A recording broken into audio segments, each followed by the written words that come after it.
Good morning. Cash flow statement आज हम discuss करने जा रहे हैं और ये cash flow statement accounting standard 3 institute of chartered accountant of India द्वारा प्रिस्क्राइब है। बेसिकली दो मेथड्स हुआ करती हैं, डायरेक्ट और इनडायरेक्ट। आपको थोड़ा सा इसका ओवरव्यू बता दूं कि कैश फ्लो स्टेटमेंट जो है वो लिस्टेड कंपनी के लिए या कंपनीज के लिए कंपलसरी है, बाकी कंसर्न्स के लिए भी ये वॉलंटरी है पर बनाया जाता है।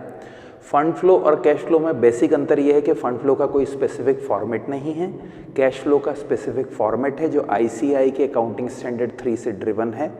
फंड फ्लो भी बनाया जाता है और कैश फ्लो भी बनाया जाता है, पर as far as the legal requirement is concern financial statement में कैश फ्लो का कंपनीज के रेफरेंस में होना मस्ट है। अब हम बेसिकली जब एक्टिविटीज़ की बात करते हैं कैश फ्लो की, तो उसमें 3 एक्टिविटीज़ होती हैं। एक होती है ऑपरेटिंग एक्टिविटी, जैसे एग्जांपल के लिए इप्का लेबोरेटरी की ऑपरेटिंग एक्टिविटी होगा ड्रग्स को बेचना और ड्रग्स को मैन्युफैक्चर करना। इन्वेस्टिंग एक्टिविटी में ऐसा होगा कि वो अपनी पैसे को किसी प्रॉपर्टी में इन्वेस्ट करे या कहीं पर उस प्रॉपर्टी को बेचे, वो इन्वेस्टमेंट एक्टिविटी होगा। और फाइनेंसिंग एक्टिविटी में वो फंड्स रेज करे इक्विटी के थ्रू, डिबेंचर्स के थ्रू, बैंक लोन के थ्रू।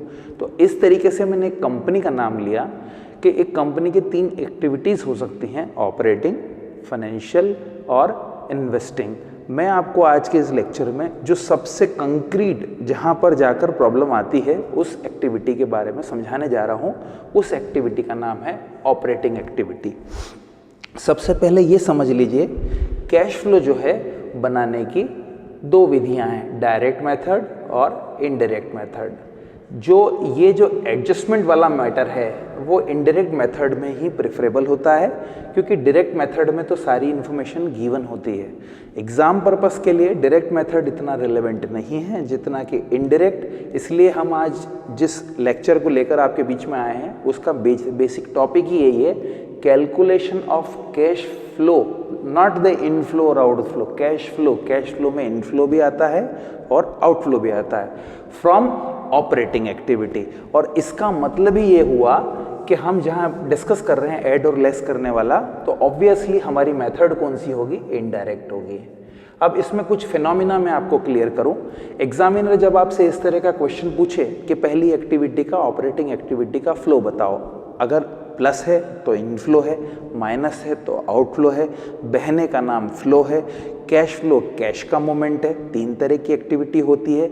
हम आज जिसको डिस्कस कर रहे हैं वो सिर्फ और सिर्फ ऑपरेटिंग एक्टिविटी है। वहीं पर आकर सवाल में डिस्क्रिमिनेशन होता है, क्योंकि इन्वेस्टमेंट और फाइनेंशियल एक्टिविटी दोनों मेथड में सेम होती है। मैं जिसकी बात कर रहा हूँ वो इनडायरेक्ट मेथड है। एग्जाम में क्वेश्चन में इंफॉर्मेशन आपके पास शॉर्टकट में दे दी जाए, तो अगर आप ध्यान से देख रहे हैं और इससे मुझसे बोलेंगे कि ऑपरेटिंग एक्टिविटी का प्रॉफिट निकालिए या कैश फ्लो निकालिए, तो सबसे पहले मुझे करना क्या होगा? सबसे पहले मुझे ये देखना होगा कि मेरे पास करंट एसेट्स और लायबिलिटीज़ कितनी हैं। तो मैं क्वेश्चन आपके बीच में लेकर आया हूँ, जो कि वीडियो के नीचे जो डिस्क्रिप्शन बॉक्स है उसमें सवाल और उसका सॉल्व भी आपको मिल जाएगा, और गूगल क्लासरूम में भी मैं PDF वर्जन में इसको आपको प्रोवाइड कर दूंगा। और सवाल का नंबर है, ये प्रॉब्लम नंबर 1 है। सबसे पहले आप चीज़ को समझिए, हमारे पास बैलेंस शीट का एक्सट्रैक्ट है। एक्सट्रैक्ट मतलब सार 2014 और 15। हमारे पास स्टॉक है, डेटर्स है, क्रेडिटर्स है, आउटस्टैंडिंग एक्सपेंसेस है, बिल्स पेबल है, एक्रूड इनकम है और P&L है। माइन्यूटली देखने पर पता चलता है कि ऑलमोस्ट ऊपर के सारे आइटम या तो करंट एसेट्स हैं या current liability. Sir current assets क्या होता है? जिसकी रिकवरी 1 साल के भीतर हो वो करंट एसेट्स, जिसका पेमेंट 1 साल के अंदर करना हो वो करंट लायबिलिटी, उसको छोड़कर बाकी सब लॉन्ग टर्म हो जाते हैं। तो जब स्टॉक की बात करते हैं तो ये क्या है? Current assets, debtors current assets, creditor current liability, outstanding expense current liability, bills payable current liability, accrued income current assets, और ये तो सिर्फ प्रॉफिट है। अब मैं आपको लेकर चलता हूं कि कैसे इसको कैलकुलेट किया जाता है। सपोज मैं इप्का लेबोरेटरी हूं, तो ऑब्वियसली मेरी रूटीन एक्टिविटी का नाम ऑपरेटिंग होगा। मुझे क्या देखना होगा? P&L। क्या मेरे पास P&L है? हाँ जी, मेरे पास P&L है। 15 और 14 का डिफरेंस देखूंगा। कितना डिफरेंस है? 10,000। कैसे निकाला सर? 90,000 में से 80,000 को मैंने क्या कर दिया? माइनस कर दिया। अब मुझे क्या करना होगा? एडजस्टमेंट करने होंगे। एडजस्टमेंट करने में मुझे 2 चीज़ों का ख्याल रखना पड़ेगा। कोई नॉन कैश खर्चा है वो मुझे ऐड करना पड़ेगा, लाइक डेप्रिसिएशन, या नॉन ऑपरेटिंग इनकम है वो लेस करनी होगी क्योंकि वो ऐड है, और नॉन ऑपरेटिंग लॉसेस जो हैं वो वापस से ऐड बैक करना पड़ेगा। अब ये सब बहुत सारी चीज़ें हैं जो सम करते से समझ में आएगी, पर बेसिक एडजस्टमेंट किसके होते हैं वो क्लियर करूँ। एक आप डेप्रिसिएशन को हमेशा ऐड करेंगे, एक आप डिविडेंड को हमेशा ऐड करेंगे, लॉजिक मैं अभी देने वाला हूँ। इसी तरीके से नॉन ऑपरेटिंग एक्सपेंसेस आप ऐड करेंगे और नॉन ऑपरेटिंग इनकम आप क्या करेंगे, लेस। बस हम इन चारों की बात करते हैं और बात को रोक लेते हैं। सबसे पहले आप क्या लेंगे, सवाल का P&L, कोई रिजर्व हुआ तो वो लेंगे। सर आप क्या सिखा रहे हैं, मैं सिखा रहा हूँ cash flow from operating activity, operating activity से आने वाला कैश का फ्लो, प्लस में आता है तो इनफ्लो और नेगेटिव आता है तो आउटफ्लो। देखिए क्या करना होगा, स्टूडेंट सबसे पहले P&L का डिफरेंस लेंगे, ओके पॉजिटिव है 80 से 90 हुआ, कोई रिजर्व होगा वो लेंगे। सर आपने डेप्रिसिएशन क्यों जोड़ा, क्योंकि वो नॉन कैश है, नॉन कैश होने के कारण उसको ऐड करेंगे इसलिए वो कैश फ्लो में ऐड होगा, चलिए इसको हटा दिया जाए। सर आप डिविडेंड को क्यों ऐड कर रहे हैं, डिविडेंड भी मेरा ही था, मुझे ही मिलने वाला था, मेरा ही प्रॉफिट था, वापस ऐड बैक कर रहा हूं, उसको भी ऐड कर दूंगा। नॉन ऑपरेटिंग एक्सपेंसेस को ऐड क्यों कर रहे हैं, क्योंकि मैंने उन खर्चों को पहले घटा दिया है, तो अब मैं रिवर्स करते हुए उन खर्चों को क्या करूंगा, जोड़ूंगा, ओके फाइन। उसके बाद मैं नॉन ऑपरेटिंग इनकम को लेस क्यों कर रहा हूं, क्योंकि वो मेरी इनकम नहीं है और वो इनकम का पार्ट बन चुकी है, तो उसको एडजस्टमेंट के कारण मैं क्या कर रहा हूं, लेस कर रहा हूं। क्या ये इस सवाल से रिलेटेड है, बिल्कुल नहीं। आने वाले सवालों में वो जो चारों पॉइंट मैंने बोले वो आएंगे, पर मैंने एक प्रीफेस दिया, उसका नाम क्या था, एडजस्टमेंट। फिलहाल कोई एडजस्टमेंट नहीं है, लेकिन एक नया चीज होता है, वो होता है moment of current assets, current liability. तो आपको क्लियर हो जाना चाहिए, 2 स्टेप में सवाल खत्म हो जाएगा, 2 स्टेप में फंड फ्रॉम ऑपरेशन खत्म हो जाता है। पहली स्टेप में एडजस्टमेंट करते हैं, क्या इस सवाल में एडजस्टमेंट है, नहीं है, पर फिर भी मैंने एग्जांपल वाइज आपको बताया। पर moment of current assets liability है क्या, हाँ है, इनको ही चेक करना है। देखिए मैंने बोर्ड के साइड में लिखा है, राइट साइड में, current assets plus. Current assets plus होने का मतलब हुआ करंट एसेट्स बढ़ गई। एग्जांपल ले लेते हैं, करंट एसेट्स आपकी 60 थी, यहाँ 50 हुई, ये 25 थी, ये 23 हुई, क्या हो रही, कम हो रही है। हम एग्जांपल ले रहे हैं कि करंट एसेट्स अगर बढ़ती है तो कैश कम होता है। एग्जांपल लें, 10,000 का स्टॉक है और वो 15,000 हो जाए, तो 10 का 15 कितना हुआ, 5,000। अगर हमारा स्टॉक बढ़ रहा है इसका मतलब हमने उसको खरीदा है, खरीदा है मतलब हमारा कैश क्या हुआ है, कम। तो रट लें, करंट एसेट्स का बढ़ने का मतलब कैश का कम होना है, वो इनफ्लो के रूप में माइनस, मतलब आउटफ्लो के रूप में माइनस होगा। करंट एसेट्स घटती है, घटने का मतलब क्या हो गया, 15,000 का स्टॉक अगर 10 हो गया, इसका मतलब वो 5,000 का जो डिफरेंस है वो स्टॉक बिका है, तो हमारा कैश को क्या करेगा, बढ़ाएगा। तो मैं हवा में एग्जांपल लेने की बजाय डायरेक्ट आपको पहले लर्न करा दूं, करंट एसेट्स का बढ़ना कैश का कम होना होता है। एग्जांपल 10 से 15 होना, 5,000 का इन्वेस्टमेंट है, कैश गया, 15 से 10 स्टॉक का हो जाना, पैसा आना हुआ, बिकना हुआ, प्लस हुआ। और वाइस वर्सा, करंट लायबिलिटी अगर बढ़ जाए, जैसे क्रेडिटर 12 के 15 हो जाए और 3,000 रुपये आपने उनको क्या करा है, पेमेंट नहीं करा है, तो आपका कैश क्या हो गया, बढ़ गया। और इसी तरीके से 10,000 से करंट लायबिलिटी 7,000 हो जाए, मतलब 3,000 कम हो गया, इसका मतलब आपने उनको पे किया है, तो हमारा क्या हो जाएगा, कैश कम। चलिए इसको इसी से समझ लेते हैं। स्टॉक 60 से 50 हुआ, स्टॉक मतलब करंट एसेट्स कम हुई, तो कैश क्या होगा, बढ़ेगा। सर क्यों, 60,000 का स्टॉक अब 50,000 का हो गया है, मतलब मेरा 10,000 का स्टॉक बिक चुका है और मेरा कैश कितने से बढ़ गया है, 10,000। तो प्लस के कितने होंगे, 10,000, जिसका नाम क्या हो जाएगा, स्टॉक। डेटर 25 के 23 हो गए, मतलब 25,000 से 23,000 हो गए, मतलब डेटर से मैंने रिकवरी कर ली है, मेरी करंट एसेट्स क्या हो रही है, कम हो रही है। तो करंट एसेट्स का कम होना कैश का बढ़ना होना होता है। तो फिर से कितने रुपए से बढ़ेगा, 2,000 रुपए से मेरे क्या हो जाएंगे, डेटर्स प्लग हो जाएंगे। सर ये प्लग क्यों हो रहे हैं, 60 का 50 होना स्टॉक को कम करता है, स्टॉक का कम होने का मतलब स्टॉक का बिकना हुआ, बिकने का मतलब पैसे का आना हुआ, इसलिए प्लस हो गया। डेटर 25 से 23 हो गए, मतलब 25,000 के डेटर से अब 23 हो गए, मतलब 2,000 उन्होंने हमें दे दिए हैं, तो वापस क्या हो गया, प्लस हो गया। अब क्रेडिटर की तरफ आइए, 32 से 28, 4000 का डिफरेंस हुआ। अब करंट लायबिलिटियां बढ़ रही है या घट रही है? घट रही है। अगर ये घट रही है तो कैश क्या हो रहा है? कम हो रहा है। सर समझाइए कैसे? देखिए, आपके करंट लायबिलिटी 32 थी पिछले साल और आज 28 हो गई। इसका मतलब कहीं ना कहीं आपने 4000 रुपए उनको पे करे हैं, इसी कारण से आपके क्रेडिटर्स क्या हुए हैं? कम।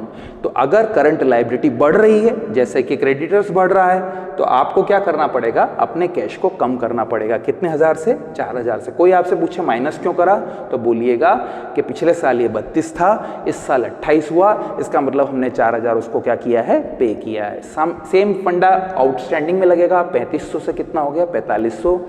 करंट लायबिलिटी बढ़ गई, करंट लायबिलिटी बढ़ गई 3500 से 4500 का मतलब हुआ हमको 3500 देना थे, इस साल हमने 4500 कर लिए, मतलब देने की बजाय हमने और अपनी लायबिलिटी क्या करी? बढ़ा ली, मतलब हमने पेमेंट नहीं किया। इसका मतलब हमारा कैश क्या हो रहा है? बढ़ रहा है। कैश कितने से बढ़ रहा है? 1000 रुपये से बढ़ रहा है। किस नाम से बढ़ेगा? Outstanding expenses.